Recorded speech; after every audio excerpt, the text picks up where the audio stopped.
Thank you so much for all of you for coming for this press conference. Welcome to everyone, and thank you for joining us today for this press conference about the next Portland Police Association contract. Just a note about the agenda. We will be speaking briefly about our network and demands.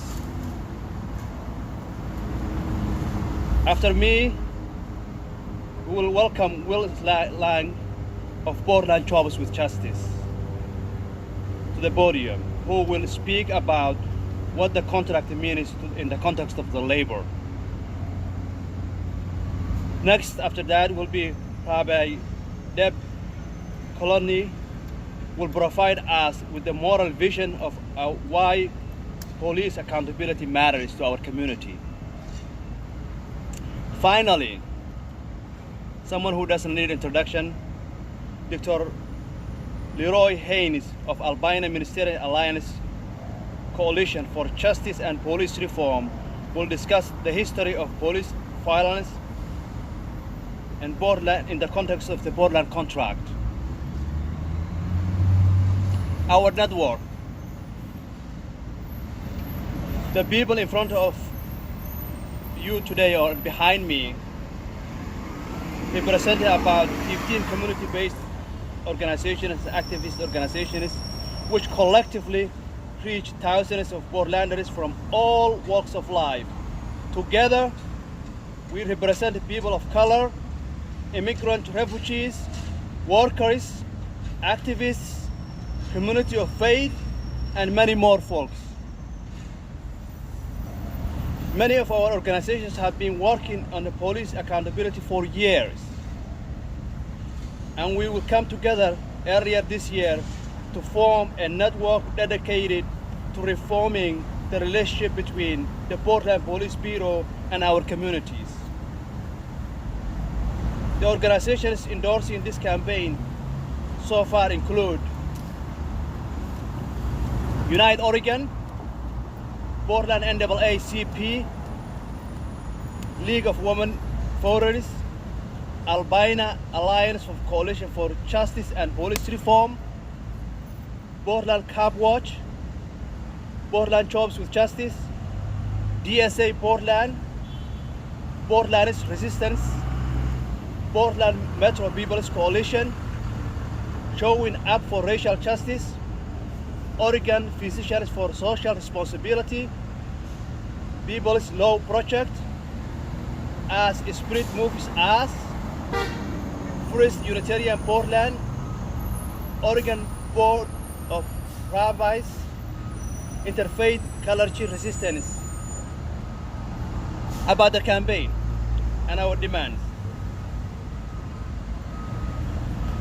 We are here today because in just a few weeks, the city of Portland will begin process of negotiating a new contract with Portland Police Association, or also as known as PPA, which represents sworn Portland police officers.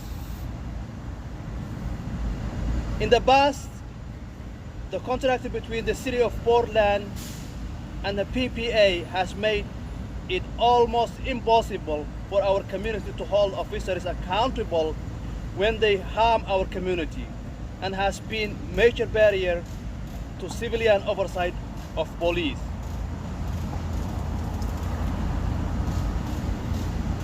The time has come for this city to prioritize communities' needs in the contract negotiations. And our network has drafted letters to outline our community priorities. If you haven't got a copy of the letter, Andrew Raleigh, who's out right there, with Unite Oregon, will have a copy for you available. First, we call on the city to be fully transparent in their negotiation process.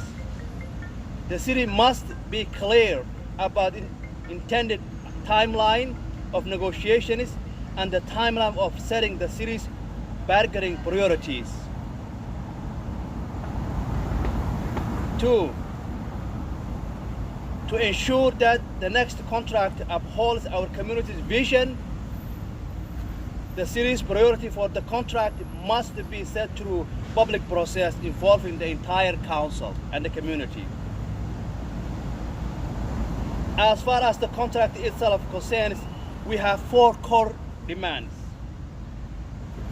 Number 1, we must provide civilian oversight for police. Portland's civilian oversight system should be jurisdiction of the have the jurisdiction in deadly forces cases, the power to compel testimony from the officers and recommend discipline. And the officers should not receive a special treatment in oversight investigation. 2, along the same lines, we must hold officers accountable for excessive force of bias-based policing, including up to the firing them. 3, the city must institute comprehensive mandatory drug testing, including for steroid use after the officer uses force against the public. 4, the city must fix public complaint process so that officers do not have access to the names of the personal information of those people who file complaints against them. Our coalition together, these simple common sense demands will help rebuild our relationship between Portland police and our communities. They are sworn to protect and serve. They will ensure that the city can hold officers accountable for misconduct, bias, and excessive force. And they will ensure that there is a real civilian oversight of the Portland Police Bureau. These are our demands. I would like to introduce to the podium Will Layng for the Portland Chambers with Justice. Will.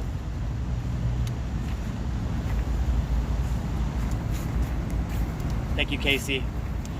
Good morning. My name is Will Layng. I'm the Executive Director of Portland Jobs with Justice, a coalition of labor unions and community groups taking action for workers' rights and economic justice, especially for those most marginalized in our community, such as people of color, immigrants, LGBTQ people, and women. We have a history of showing up and supporting the labor movement that is over 20 years old, and I want to state unequivocally that the network of organizations working together on this effort support public employees and support public employee unions. We need strong public sector labor unions because we've seen time and again how effective unions are in the struggle for the resources that our community needs. We're here because there's an undeniable cry for change in how police relate to Portlanders, and Portland Jobs with Justice is proud to be part of this community effort. Portland police officers, with the extraordinary powers they are given to detain, arrest, and in some cases use deadly force, also carry a great responsibility to ensure that their actions are free from racism and other discriminatory practices. With the long history of incidents of unaccountable and bias-based policing in our community, that is why we will be speaking out for a community-focused police contract in the upcoming negotiations. In Jobs with Justice and in this network, we believe in the worth and dignity of Black and brown lives. We believe that the public's trust in police, the lack of public trust in police, comes from the long history of incidents of unaccountable and bias-based policing, and that a contract that improves community oversight and accountability will ultimately be better for our police department and our community's trust in our police. We call for a community-centered contract that holds police accountable. Thank you.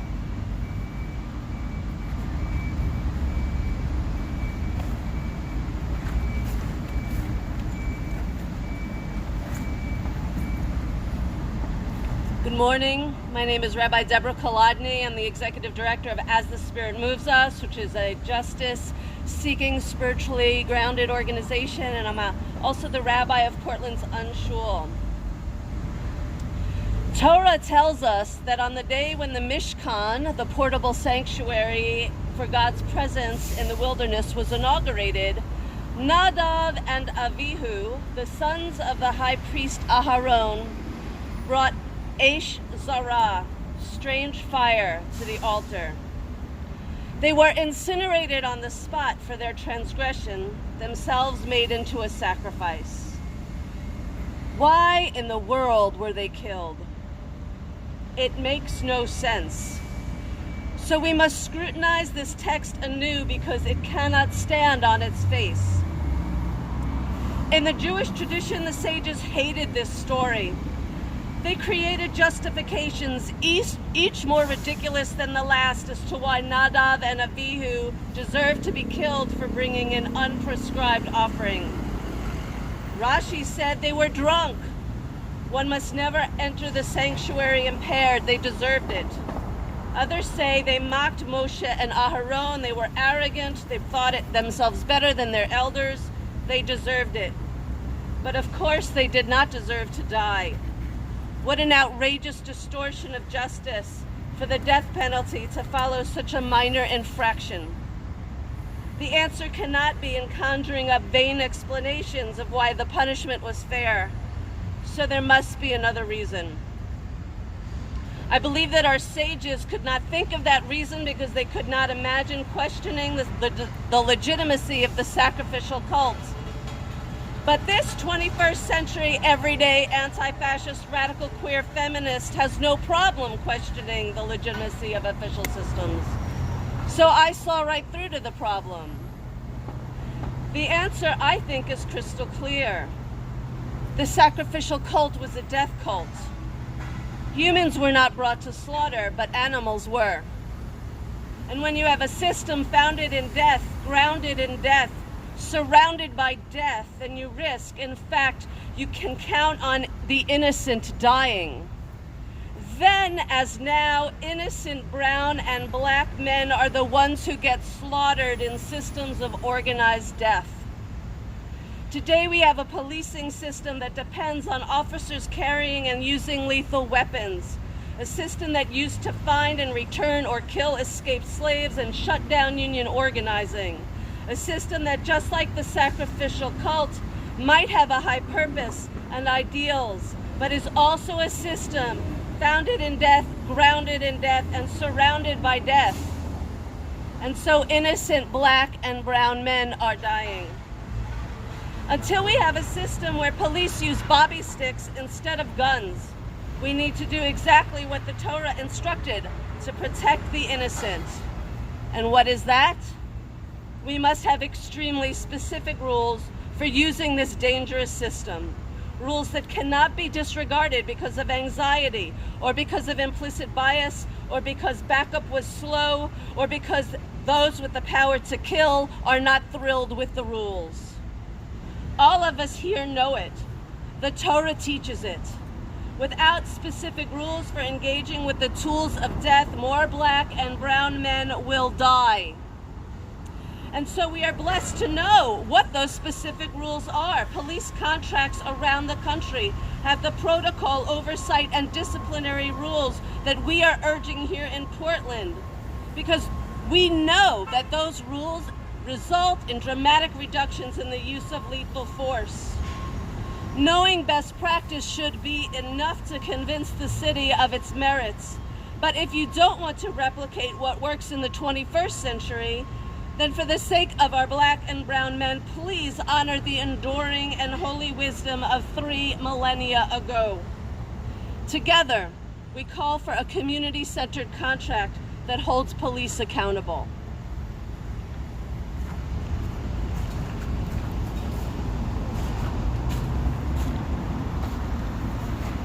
I am the Reverend Dr. Leroy Haines, Jr., chairperson of the Albina Ministerial Alliance Coalition for Justice and Police Reform. Since 2002, with the Kendra James case, we have been on the battlefield to bring justice to the citizens of this great city of Portland. And we continue that battle up to today, even being the vanguard for bringing the Justice Department to produce the settlement agreement that exists presently in the city of Portland. We are gathered here to support the principles of this resolution that will be presented to the City Council and calling for changes within the contract between the City of Portland and the Portland Police Association. The two major issues here are, first of all, the ability to hold the Portland Police Bureau responsible. Accountability is an issue that we still grapple with in the city of Portland. Accountability where officers are held to the same standard that citizens are held. There's a double standard that exists between the way the system treats the citizens of Portland and the way they treat the Portland police officers. We believe that there should be justice, should be equal and fair. Fair for the Portland police officers, fair for the citizens. From investigation on to holding them accountable for failures of policies and practices in the Portland Police Bureau. When an injustice, we will not be able to change the number of police shootings until we change this contract. We will not be able to fully change the responsibility of holding officers accountable until we change this contract. There's an anti-democratic force here within this contract that allows officers to get away with things that average citizens cannot get away. And we're calling upon our city council, our commissioner, to stand strong and be able to make the necessary changes where the city council, the representatives, will have full democratic authority over the Portland Police Bureau. In this country, in the Democratic Republic of America, it is the citizens, the representatives, the public that have the authority to control the armies of our nation and the police force and law enforcement. We need that same kind of authority where the city council will have the authority using the constitutional process in order to have authority and control over the Portland Police Bureau. Citizens are crying every time another killing takes place with the Portland Police Bureau. When blood runs in the street, the cry of Kendra James cries out. The cry of James Chassie cries out. The cries of many other citizens that have lost their life and have not received justice continue to cry out that justice be done. We will not stop. We will not give up. We will not stop marching. We will not stop petitioning our government until justice is brought to our city. And so we call upon our city council to make the necessary demands that are necessity for bringing the Portland Police Bureau under the authority of the city council. Demands that, why is it that it was not until the Albina Ministerial Alliance Association began to monitor the contracting negotiation, that this was the only metropolitan city in America that did not have an annual review for its police department? Why is it that until the coalition brought together the issue of drug testing of police officers, that this was one of the few metropolitan cities in the nation that did not have testing. We have random testing now, but there needs to be testing of police officers immediately after an incident takes place. We need an independent citizen review board that is able to have the authority to review cases and begin to address the issue of police accountability. Those who have died through police violence are crying out today, give us justice, give us justice, give us justice. Thank you very much. Thank you, Dr. Haines. If you have questions from the media, we'll open a Q&A now. What's your confidence that any of these provisions will end up in the contract in the end? I will ask any of the members who wants to answer, but this is a demand that we put in front of the City Council, and we want to stop until these demands are met. So to your question, our goal is to make sure that these demands are being implemented, and we are still in the process of making sure that happens. We're a community-based organization, and our goal is to make sure that the community is involved in these issues. So that's where we are in terms of the how we are making sure that this is being passed. Any of the other members want to respond to that question? Will the PPA have to ratify any of these additions to the contract? And if so, like, what kind of pushback do you expect from the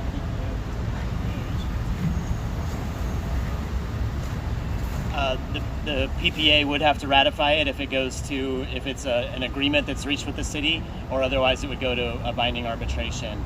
And we're hoping that through having a community center police contract that we can reach a resolution that improves police accountability. Do you think the PPA is going to push back on these, or do you think that through communication you can arrive at a peaceful understanding of them? Can you repeat the question again? The police association, do you anticipate them to fight these additions? I guess that's what I'm asking. Well, Portland Police Association has been fighting years and years, as you know, for any change or any accountability that needs to be put in place.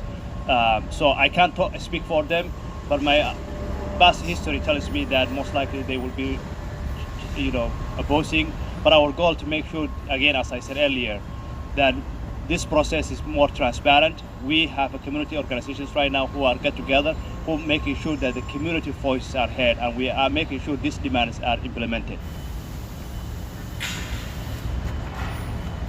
Of course, there would be resistance. Every inch of reform in this city has been fought against by the Portland Police Association through struggle and negotiation. They did not want the Department of Justice to come. They fought that. They did not want an annual review of officers. They fought that. Even though there's no corporation in America that does not force its employees to have an annual review. They did not want drug testing. They fought that. They did not want IPR. They fought that. They did not want the Citizen Review Commission. They fought that. They did not want challenges and policies and practice. They fought that. But every inch was fought by the citizens of this city to make a difference, and the continuous struggle will continually go forth. What has their practice been since the last contract regarding calling testimony from officers after the understanding that officers have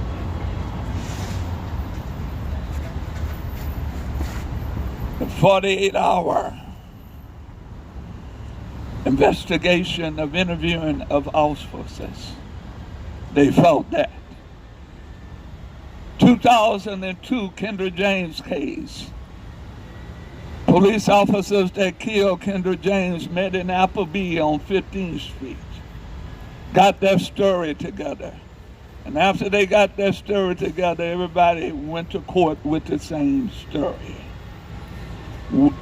The Albina Ministerial Alliance Coalition for Justice and Reform demand an end to giving police officers 2 weeks before they were interviewed by investigators.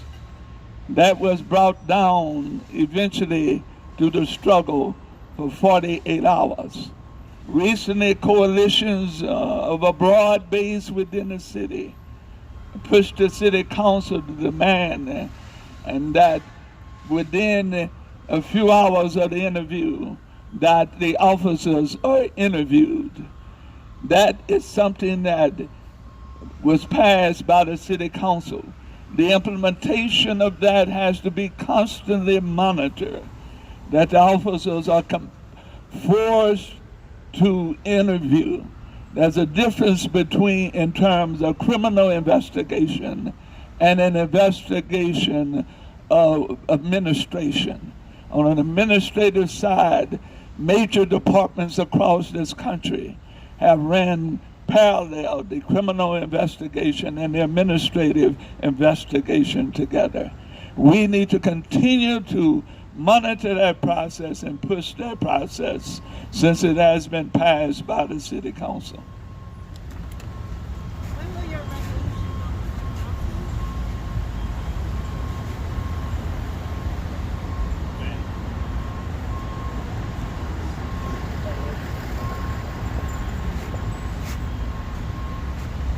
We are talking right now about the timeline of our solution. So United Organ will be working on making sure that we get to the resolution, a timeline. So we will let you know as soon as we know. The question is, do we have a member of council who will be sponsoring our resolution? Not yet. Can you talk a little bit more about why the drug testing demand is important to include? The question is why the drug testing is important.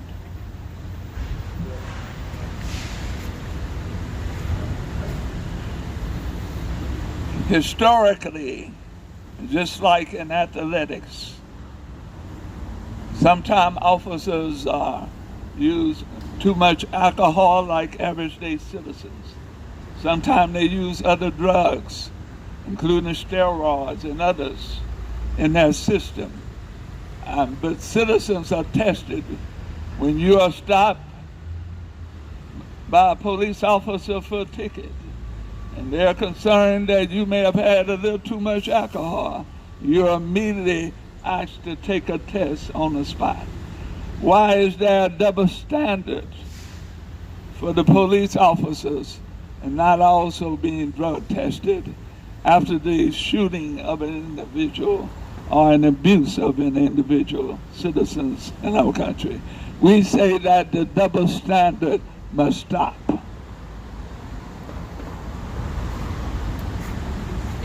You mentioned that there's other districts that are doing this well across the country. Is there a specific contract or community model that you are taking inspiration from? Yes, part of coming out of the movement for Black and Brown lives that we've seen emerge, there has been significant work and research on police departments and community-centered police contracts. We've been studying those along with leaders in that movement, and have looked in particular at what's happened in Austin, Texas, and their police reform efforts. Before the next question, I wanted to answer or give more nuance to a couple of the previous questions. There was a question about commissioners on board. We have started already to schedule meetings with commissioners. This press conference is the launch of the campaign, which is why we don't yet have names for you to offer, but we already have 2 appointments on the books. And regarding pushback from the Police Association, and also connected to what's happening around the country, There is academic research on what the contract clauses are that work, that actually hold police accountable and reduce the number of lethal incidents. That research is kind of hard and fast. We know what those clauses are. They've been enacted in several contracts around the country.